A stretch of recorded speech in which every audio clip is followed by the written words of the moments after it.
This is Young and Hungry, Principles with Collin Young. I'm Collin Young, a mental health advocate, psychology and personal growth enthusiast, and recovering addict. I wanted to make this channel to help people that have gone through similar things that I have. Hopefully you can find some useful information. This is the first episode, so you're going to have to bear with me and give me some input on how to make it better. First episode is going to be about anger.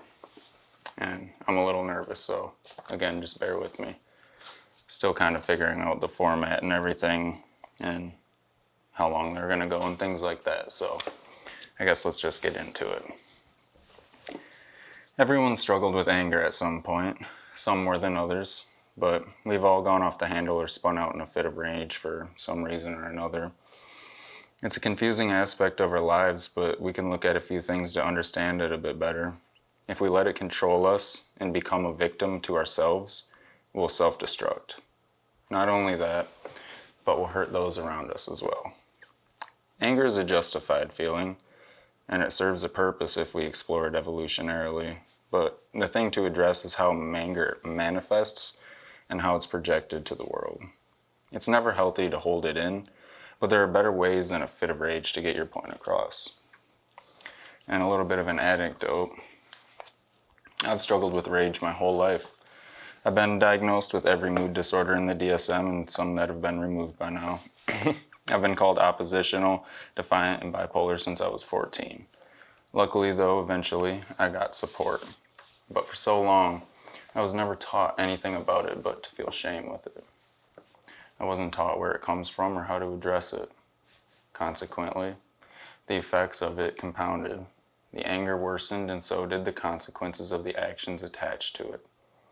As I grew into an adult, I learned that my emotional development wasn't only stunted by drugs and alcohol, but I lacked the basic foundation and principles to understand them.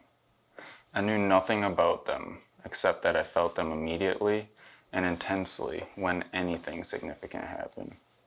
I was reactive and overwhelmed at everything around me, and it became a massive detriment. I fell back socially, everyone surpassed me, and I disappeared into a paranoid state of self-containment. I thought I was broken for so long, and while it might be true that I possess some genetic predisposition to mood issues, I know that a combination of outside factors are more likely the culprit, and by doing some work, I can become a lot better. So being someone who struggled with it so obviously, I've gained some insights I think I should share.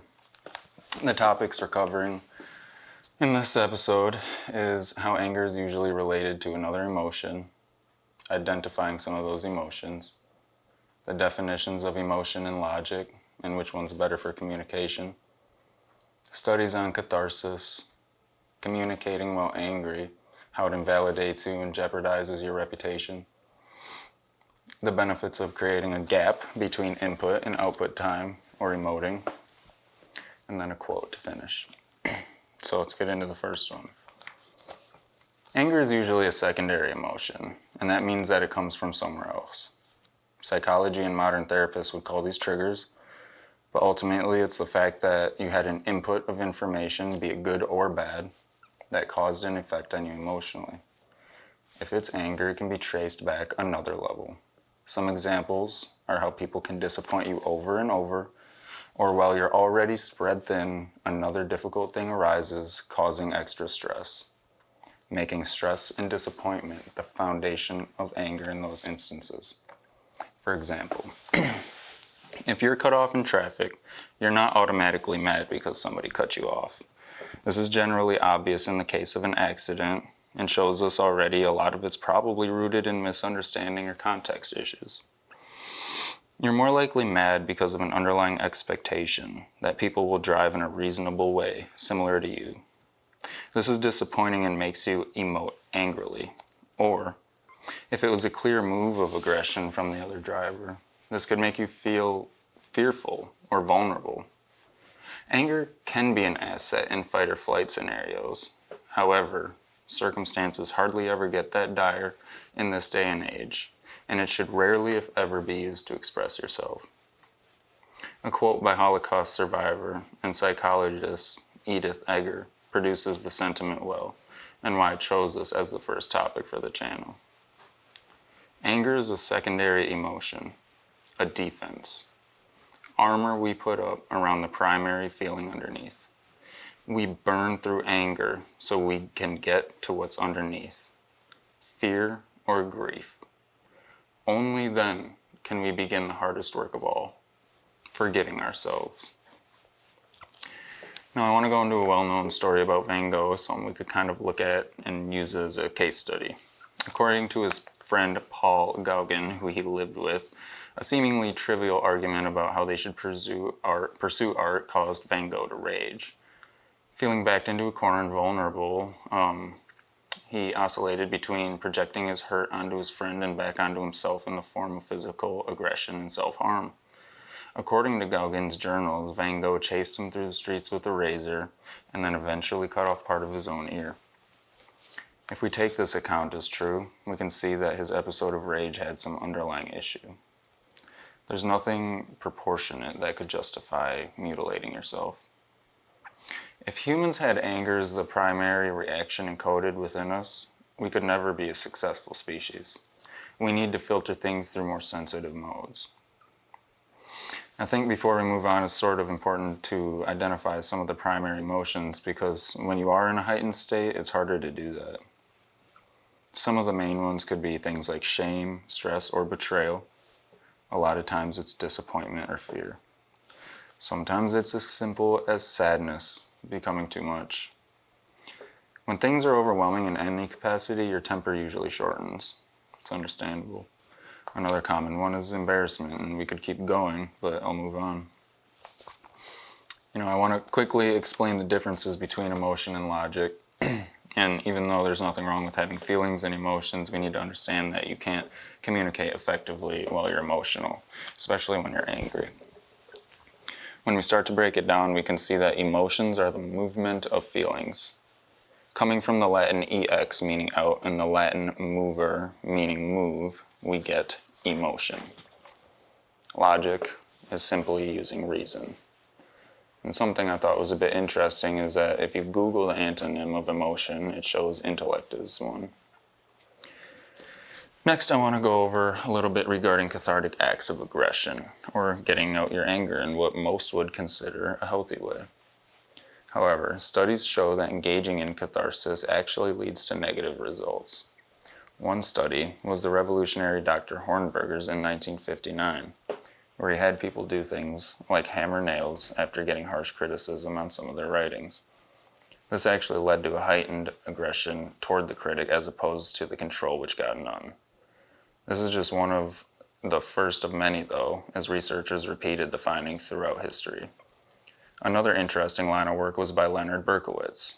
He went incredibly in-depth in his search with many supporting theories, but they can be broadly understood through his cognitive neo-associationistic model, which basically says, if you add negative stimuli to an already irritated subject, you'll increase the aggression. Even more interesting is the weapon presence study, where he showed the introduction of a weapon to an already distressed person will also raise the aggression. It's pretty clear that the more negative stimuli you add and the more you indulge in negative feelings, the worse off you are. Next, I want to do a bit of a jump so we can see how anger can alter others' perceptions of you and how it really invalidates everything you say. Exhibiting anger discredits you because, as we just learned, emotion is the opposite of intellect, and you're defending your thoughts from an emotional point instead of a logical one. And you might say that these feelings are valid, so there's no reason they should be invalidated. But the matter of the fact is, context is everything. How you treat people is just as important as trying to convey your point, which ironically can't be done effectively in that state anyways.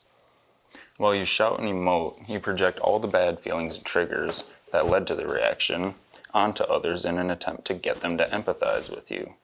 This really just makes them resent you and makes them feel bad about getting attacked for something they didn't even mean to do. So no matter what the situation, if it's not life or death, you can most likely wait to calm down before you blow up on someone and get fired from your job, expelled from school, or ruin an important relationship or opportunity. If you had a clear head, you'd be able to see the importance of preserving your reputation or over-expressing how hurt you are at that moment. When you're clouded with anger, you lack the judgment and decision-making time to make those good choices. Everything is sped up tenfold, and you're encapsulated in the emotion, which is what you output. This leads me to the quote in our next topic. Benjamin Franklin said, "What begins in anger ends in shame." And I think that is true. Anger is trouble. That's why it's important to stress this part. The more time you can put between something happening and your reaction to it, the better. It can boil to the surface faster than anything, and the catch is that it completely diminishes your capacity to act or think logically. Without practice and understanding this, you'll never notice the underlying emotions or related triggers. You will blindly wander into rage at the slightest inconvenience and be left to pick up the pieces when your blood pressure goes back to normal. You're probably wondering how not to be so reactive, though. It's our natural state. It's instinctual. So to contrast this, we need to emphasize our human capacity to be conscious and present. The best way to do this is through meditation, where you simply let your thoughts come as they are and let them pass. And do your best not to let any momentary emotions attach to them. Be honest with yourself and give your grace, though, because it won't be perfect as you start. It'll seem impossible not to feel a thing when you think a thing, but to not isn't the point. The point is to gain agency of how you emote and to rebound. And so to end, hopefully I will every time as these get better with your input and support, so please subscribe and hit the bell and do all the things that YouTubers tell you to do so you can follow us and be part of this community. Quote that took some time to get right. A lot of wise people have gotten us to our current understanding of the human condition, but I think Seneca said it well enough 2,000 years ago regarding this. The greatest remedy for anger is delay.